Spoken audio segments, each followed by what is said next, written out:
Mesdames et messieurs, bonsoir et bienvenue sur Télé Djibouti pour cette toute dernière édition de la rédaction. Au sommaire ce soir. Quelques orphelins bénéficient des habits neufs à travers le pays. Et les forces gouvernementales somaliennes ont affirmé avoir tué des dizaines de militants d'Al-Shabaab dans la région de Hiral. Mesdames et messieurs, bonsoir. Les Djiboutiens sont censés fêter demain l'Aïd al-Fitr qui marque la fin du jeûne du Ramadan. Les meilleurs vœux du président Guelleh à la nation djiboutienne à l'approche de l'Aïd al-Fitr. Ismaël Omar Guelleh a, comme à l'accoutumée, à l'approche de l'Aïd al-Fitr, formé des vœux de santé, de bonheur, de succès, de réussite et d'épanouissement à tous nos compatriotes.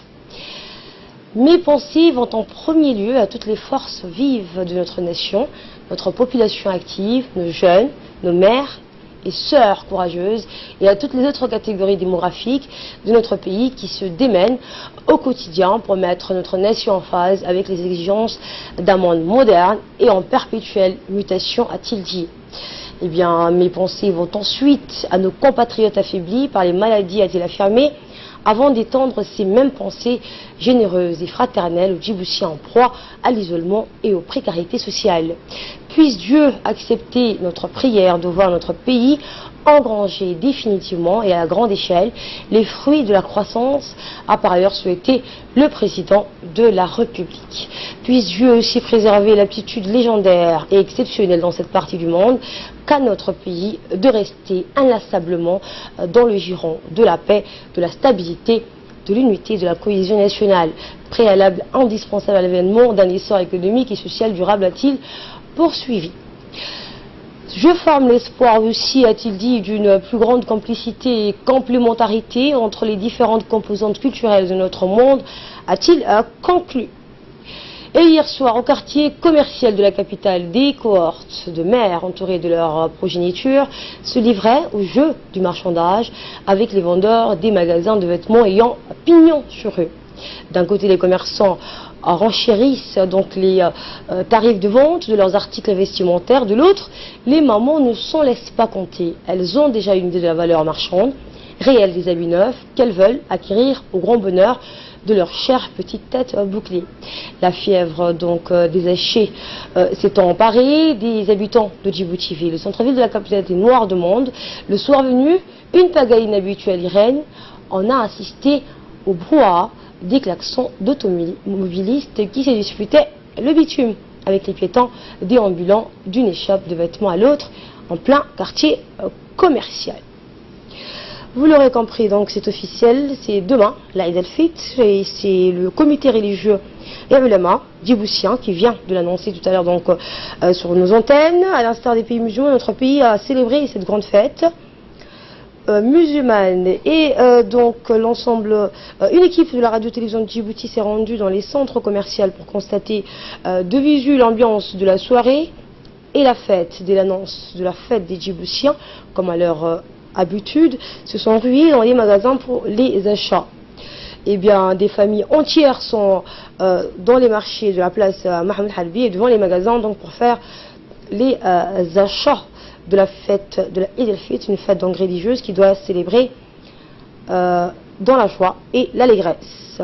La sécurité donc a été renforcée dans les principaux artères de la capitale où la circulation est très difficile pour les automobilistes. Les piétons empruntent difficilement les rues commerciales. À l'avenue Brazzaville, la foule est nombreuse. Le passage est très difficile dans les escaliers pour descendre ou monter vers les magasins.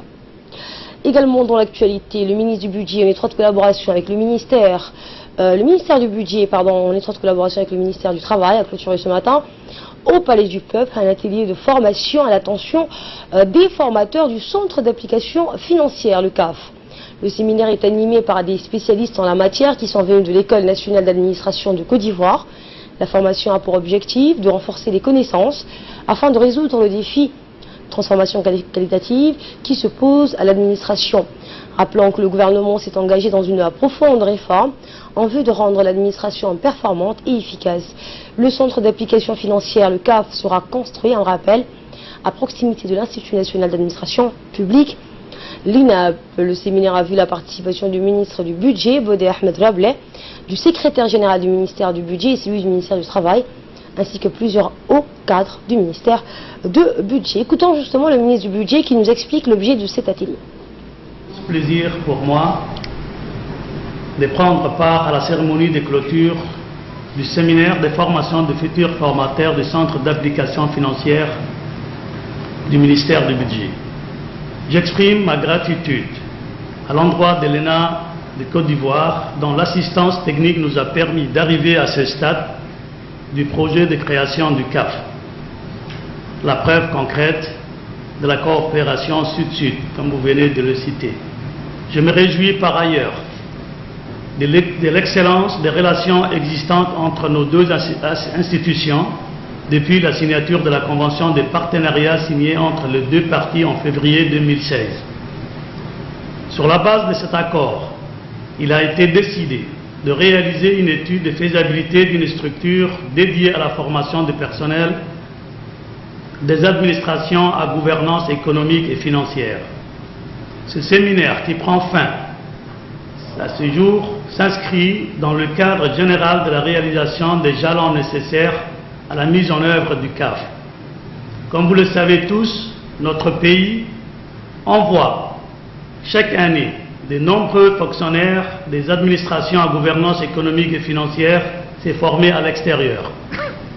Si cette initiative est louable, force est de constater que la formation de ces fonctionnaires nécessite la mobilisation d'importantes ressources qui pèsent sur le budget national. Une nouvelle polyclinique ouvre ses portes à Farahad. Le ministre de la Santé, le Dr Jamal Meuki, a procédé hier à l'inauguration d'une nouvelle polyclinique à Farahad en présence du secrétaire général du ministère de la Santé, Salah Benoïta Tourab, et de l'ensemble des cadres du ministère de la Santé ainsi que de nombreux représentants de la société civile des quartiers environnants. Cette nouvelle polyclinique offrira donc des nouvelles prestations spécialisées telles que l'ophtalmologie, la stomatologie, la maternité avec une salle d'accouchement, un service d'urgence qui sera opérationnel 24 heures sur 24. A noter enfin que cette polyclinique Farahad déploiera 3 fois plus de personnel soignant. Le ministre de la Santé, Dr Jamal Meuki, et les officiels ont par la suite procédé à une visite guidée de cette toute dernière polyclinique à Farahad. Le spécialiste viendra 2 fois par semaine pour faire des consultations de gynécologie dans ces centres. Donc le ministre de la Santé a souligné que l'avènement de ces polycliniques flambant neuves constitue un tournant majeur de la politique de modernisation de notre système de santé. Dans son mot prononcé, vous l'avez suivi à l'instant, le ministre de la Santé qui a rappelé donc que ces projets de polycliniques vont transformer structurellement le système de santé. Il a par ailleurs invité les responsables et la population de prendre soin de cette nouvelle structure. À la une également, les tournées caritatives de Ramadan se poursuivent à Balbala, T3 et Cheikh Ousmane qui a pour slogan « Habillons nos orphelins ». Cette cérémonie a vu la participation des membres du comité exécutif du RPP, en l'occurrence du chef de la délégation, Momin Hassan Barre, ministre de la Culture et des Biens Warf, Momin Ahmed Cher, ministre de la Justice, Mouna Ousmane Aden, secrétaire d'État chargé aux affaires sociales, ainsi que des parlementaires. Les membres de la commission ont procédé à la distribution des habits neufs au profit de 150 orphelins résidant dans la zone que couvre l'annexe RPP de T3 et de Cheikh Ousmane. À son arrivée, la délégation a été accueillie très chaleureusement par la présidente de l'annexe RPP de T3 et de Cheikh Ousmane et son comité et avec les leaders de cette grande agglomération. La visite de ces officiels répond à une traditionnelle tournée des membres du comité exécutif du RPP à travers les annexes du parti RPP comme dans les régions de l'intérieur. Rappelons que cette initiative intervient chaque année dans la seconde moitié du mois béni du Ramadan. Cette rencontre avec les militants et sympathisants du plus vieux parti du pays a pris fin avec la distribution des habits neufs aux enfants orphelins et défavorisés, comme l'a toujours voulu notre tradition islamique. Social toujours, le ministre du Travail et de la Réforme, chargé de l'administration, Hassan Idriss Samli, accompagné de 2 parlementaires représentant la région à l'hémicycle national, Elmim Habouaas et Rada Ahmed Adi, se sont rendus dans la matinée d'hier à Ali Sabihi pour procéder à la distribution des habits neufs au profit des nombreux enfants orphelins ou issus à des familles donc défavorisées. À l'approche de la fête de la Eid al-Fitr qui marquera la fin du mois béni du Ramadan, cette opération d'offre de vêtements neufs est survenue à point nommé. Celle-ci s'était déroulée au siège du conseil régional. À leur arrivée, les visiteurs de marque ont été reçus par le président du conseil régional qui peu après les a introduits dans la grande salle de réunion des lieux combles d'enfants à satisfaire. Le ministre du Travail, Hassan Idriss Amri, a déclaré faire preuve de compassion envers les plus faibles. Il a ajouté que celle-ci est une recommandation divine, surtout en cette période de ce mois béni du Ramadan. Et aller vers les plus démunis, a-t-il dit, et constater leurs besoins, et si possible les soulager, est aussi une de nos missions gouvernementales. La 9e édition du concours de mémorisation du Saint-Coran de la région d'Al-Sabieh s'est clôturée hier après-midi au siège du conseil régional. La cérémonie de clôture de cette 9e édition s'est déroulée en présence du préfet de la région d'Al-Sabieh, Mohamed Wabri Assoué, le président du conseil régional, le président de l'association Abdo Omar Didé, ainsi que des parlementaires et des ulama et locales ont participé à cette cérémonie de fin de concours du Saint-Coran. Les ulama ont insisté donc sur l'importance du Saint-Coran et à l'ordonnance de sa mémorisation et de son apprentissage. Cette personnalité politique a illustré ses propos par un hadith du prophète Mohammed, paix et salut sur lui, le meilleur d'entre nous est celui qui a appris le Coran et l'a enseigné. Le comité du RPP de Hol a procédé à la distribution d'habits neufs pour 50 enfants orphelins âgés de 3 à 6 ans issus de la localité de Hol. Ce geste s'inscrit dans le registre de la célébration de la Eid al-Fitr afin de permettre à des enfants démunis de fêter dignement avec des habits neufs comme tous leurs congénères de la capitale. Habillons nos orphelins, tel a été le message scandé par le RPP de la localité de Hol durant la cérémonie de distribution d'habits. La cérémonie a vu la participation du commandant école militaire Al-Haji Hassan Gouled Absidon, du président de l'annexe RPP de Hol, Moussa Miguel Barre. A dit qu'il, cette fois, la solidarité était palpable hier soir dans la région où une forte délégation gouvernementale et du comité du RPP comprenant 4 ministres a organisé une cérémonie de distribution des habits de la Eid pour les enfants issus des familles démunies. C'était au siège de l'annexe RPP. À son arrivée, la délégation a été accueillie par les autorités de la région de Dikil, dans le préfet Mohamed Hassan Chiro qui a souhaité la bienvenue à la délégation gouvernementale comprenant le ministre du budget, le ministre du transport ainsi que le ministre de l'environnement et donc de l'agriculture. Tout tour à tour, les ministres présents, le ministre de l'Habitat, Moussa Mohamed Ahmed, le ministre du Transport, Mohamed Ghadir Moussa Halam, le ministre du Budget, Boudi Ahmed Rableh et le ministre du Commerce Hassan Mohamed ont remis le don de vêtements aux enfants qui était accompagné par leurs responsables. Ce don intervenu durant le mois béni du Ramadan et la veille de la Eid al-Fitr entre dans le cadre des actions de solidarité du parti RPP. Autre cérémonie similaire, cette fois pour les enfants à besoins spéciaux. Eh bien, hier soir, une cérémonie s'est déroulée, qui a été présidée par la secrétaire d'État chargée des affaires sociales, Mouna Ousmane Aden. Elle a vu la participation du président du réseau handicap, Idriss Momin Abdi, du conseiller technique à la présidence en matière de handicap, de Ali Saïd, des membres du Parlement, le président de la commune de Balbala, ainsi que plusieurs présidents des différentes associations de handicap du pays. Ce sont plus de 450 enfants à besoins spéciaux qui ont pu bénéficier de ces dons d'habits neufs et ceci va dans la continuité de tout ce qui a été entrepris depuis bientôt un an à l'égard des personnes à besoins spéciaux et plus particulièrement les enfants handicapés.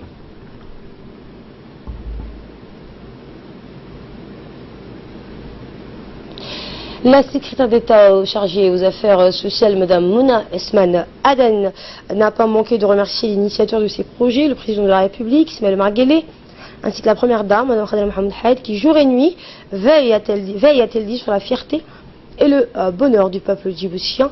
Et elle a souhaité d'avance une joyeuse fête donc de la Eid al-Fitr à tous les Djiboutiens ainsi qu'aux musulmans du monde entier.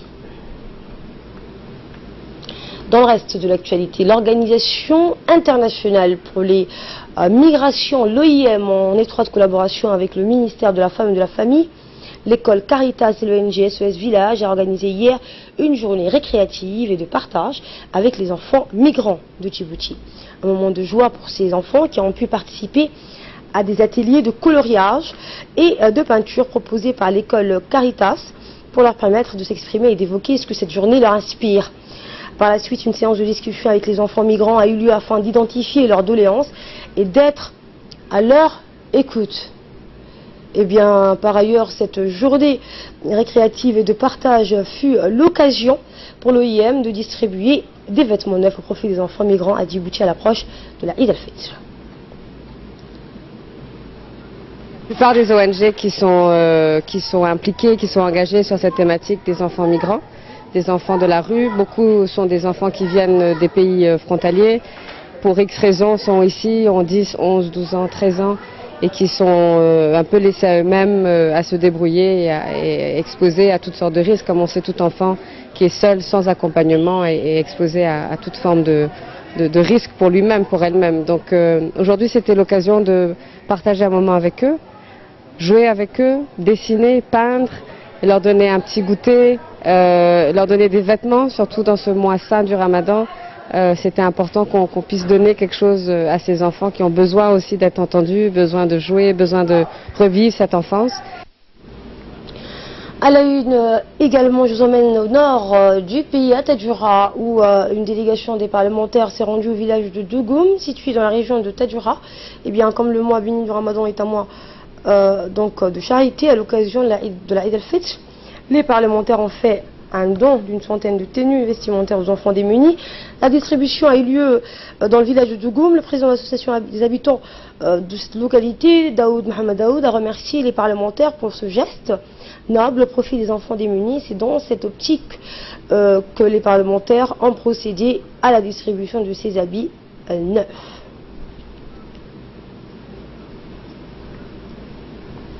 Social, toujours, apporter un sourire aux enfants démunis et leur offrir l'opportunité de fêter dignement chaque Eid. C'est dans cette optique que le bureau de l'ONG de Djibouti a abrité hier soir une cérémonie de remise des chaussures et des habits à des orphelins. Le président de l'association, donc Mohamed Aboubakar, a remis un lot important des chaussures et des habits au président de l'association Miroir de la jeunesse de Adaïlou, Ali Ismail Djimbio. S'exprimant à cette occasion, le dirigeant de l'ONG a souligné que cette modeste contribution va renforcer le programme d'envergure et de distribution des habits de fête que l'association va effectuer à Adaïlou jeudi prochain. La commune de Balbala et la commune de Bela sont organisées respectivement à Balbala, au stade Ouled, des cérémonies de foutour collectif avant-hier soir et hier soir. Plusieurs membres du gouvernement, dont le ministre de la Justice, Momin Ahmed Cher, le ministre des Finances et de l'Économie, Ilyas Moussa Dawale, ont préparé le ministre de la Décentralisation, Hamed Mohamed Ramis, le ministre de l'Enseignement supérieur, la secrétaire d'État aux Affaires sociales, ont participé à l'iftar collectif en présence des hauts représentants de l'État à cette commune. Eh bien, plusieurs officiels ont pris la parole, dans les présidents de communes de Balbala et de celui de Blaas, qui ont remercié tous les participants à cet iftar collectif en présence de la population de ces deux communes. Le ministre de la Décentralisation a pris la parole pour annoncer que le mois béni du Ramadan est un mois où tous les musulmans doivent se pardonner. Une rupture de jeûne similaire s'est déroulée également dans la commune de Balbala, organisée par le président de la commune de Balbala, donc Wabri Nour Eli. Les épreuves écrites du baccalauréat professionnel ont débuté le 6 juin 2018 dans les différents lycées techniques de la capitale et dans les régions de l'intérieur. Les épreuves écrites dans les filières de l'hôtellerie et de tourisme se déroulent actuellement au lycée d'hôtellerie d'Arta, qui est un centre d'examen à part entière. Ces épreuves ont démarré le 10 juin et se poursuivent dans de bonnes conditions. Pour rappel, les épreuves pratiques ont eu lieu les 12, 13 et 14 mai, avec la participation massive des professionnels des hôtels Kempinski et Sheraton, en qualité de membre du jury d'examen dans le cadre de la certification des diplômes. La grande nouveauté, c'est l'organisation des examens dans plusieurs établissements, comme l'ULI qui abritait les examens de BEP, de Bac Pro et de Bac STI, ou le lycée technique de Gabot qui gère actuellement les examens du BEP.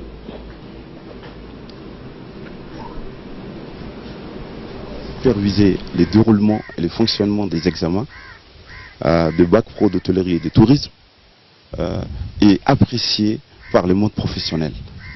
Là actuellement il y a le Bac Pro de cuisine et de restauration qui sont en train de composer les épreuves écrites. Ça se passe bien, l'ambiance est franchement bon enfant au lycée. Il n'y a pas d'incident majeur à constater. Je suis accompagné dans cette mission par les présidents du jury, en l'occurrence M. Mahdi. Également dans l'actualité, les CDC se clôturent donc les différentes compétitions sportives organisées à l'occasion du mois béni du Ramadan. Sous l'égide du secrétaire d'État à la jeunesse et au sport, la direction des CDC a clôturé hier soir au CDC du quartier 3 ces concours de récitation du Saint-Coran, de récitation de 99 noms d'Allah et de Khassaïd organisés dans le cadre du mois béni du Ramadan, et ce en présence du conseiller technique, la directrice des CDC, du secrétaire d'État à la jeunesse et au sport. Ce concours destiné aux jeunes de 10 à 13 ans a vu compétir des jeunes filles et garçons. Et de là, nous passons à ce qui domine l'actualité hors de nos frontières avec Ahmed Hamad. Bonsoir Ahmed. Bonsoir Asma. Et les forces gouvernementales somaliennes tuent des dizaines de militants dans la région du Hiran. Et l'armée somalienne Asma affirme donc avoir tué des dizaines de militants lors d'une opération dans la région centrale du Hiran. Les forces gouvernementales donc ont saisi la ville de Moko Okori la semaine dernière après avoir repoussé les djihadistes. Les militants ont organisé des attaques sur la ville à plusieurs reprises dans le passé. Et Al-Shabaab Asma n'a commenté aucune de leurs victimes au cours des 4 derniers mois à la suite des opérations lourdes menées par les forces de l'armée nationale de la région de Hiran. Les affrontements entre les forces gouvernementales et Al-Shabaab se sont produits dans plusieurs endroits de la région du Hiran, causant ainsi de nombreuses victimes. Et le Kenya qui accueille un forum pour attirer les investissements chinois. Le forum donc des affaires de Guangzhou et Foshan a eu lieu donc dans la capitale kenyane Nairobi. Il a réuni des représentants du ministère de l'Industrie et du Commerce, des représentants du gouvernement donc de Guangzhou et Foshan du Kenya et des entreprises et investisseurs chinois. Le forum encourage donc les investissements chinois au Kenya et favorise la coopération économique entre les deux pays. Et selon le ministre de l'Industrie, le secteur manufacturier a été identifié comme l'un des principaux domaines d'intervention qui aideront le Kenya à atteindre le statut de pays à revenus intermédiaires. Et le Cameroun qui a son premier avocat non-voyant. Le handicap n'aura pas eu raison du rêve de Janvier Alfred Mgalé, aveugle depuis l'âge de 3 ans. Il vient d'être fraîchement diplômé de la faculté de droit de l'université de Douala. À 37 ans, il est ainsi le premier avocat non-voyant du Cameroun. Chaque matin, donc, Janvier muni de sa canne se rend à son bureau au palais de justice de Douala. En devenant avocat, Janvier donc s'est donné pour mission de faire respecter les droits des personnes handicapées. En bravant donc son handicap pour concrétiser son rêve, Janvier veut inciter d'autres handicapés à rêver grand. L'avocat envisage même d'ouvrir son propre cabinet lorsqu'il aura prêté serment. Et en France, la réforme ferroviaire a été définitivement adoptée par le Parlement. La réforme ferroviaire, donc, qui est au centre de la grève la plus longue des 30 dernières années à la SNCF, a été définitivement adoptée donc aujourd'hui par le Parlement français. Le Sénat l'a approuvé à l'occasion d'un vote ultime par 245 voix contre 82. En revanche, donc, les sénateurs centristes, RDSE, LREM et indépendants ont voté pour leur part pour la réforme. Et s'agissant sport, s'agissant de la Coupe du Monde de 2018, la Russie ne manque pas ses débuts et étrie l'Arabie Saoudite. Et c'est dans le cadre donc du match d'ouverture de cette Coupe du Monde qui a eu lieu donc il y a quelques heures. Pays organisateur, la Russie recevait l'Arabie Saoudite. Les hommes de Stanislas Tchertchetov ont disposé donc sans trembler sur un score de 5-0 d'une faible sélection saoudienne. Après 4 années d'attente, donc la Coupe du Monde reprenait donc ses droits cet après-midi, et ce bien sûr jusqu'au 15 juillet prochain. Et pour ce match d'ouverture, le pays organisateur, la Russie, accueillait l'Arabie Saoudite, et le sélectionneur russe Stanislas donc aligné un 4-2-3-1 et côté saoudien bien sûr on comptait un 4-5-1 et plus tard donc durant le temps additionnel Asma Golovin donc un avant-centre russe sur un coup franc magistral parachevé le succès des siens sur un score de 5-0. C'était à 5 minutes donc du temps additionnel. Avec cette belle rentrée en matière dans son mondial, la Russie pouvait sereinement se projeter sur son prochain match face à l'Égypte. C'est pour le 19 juin prochain. Merci Ahmed Hamada pour ces précisions. Merci à vous d'avoir suivi ce journal. Bonne fête à toutes et à tous.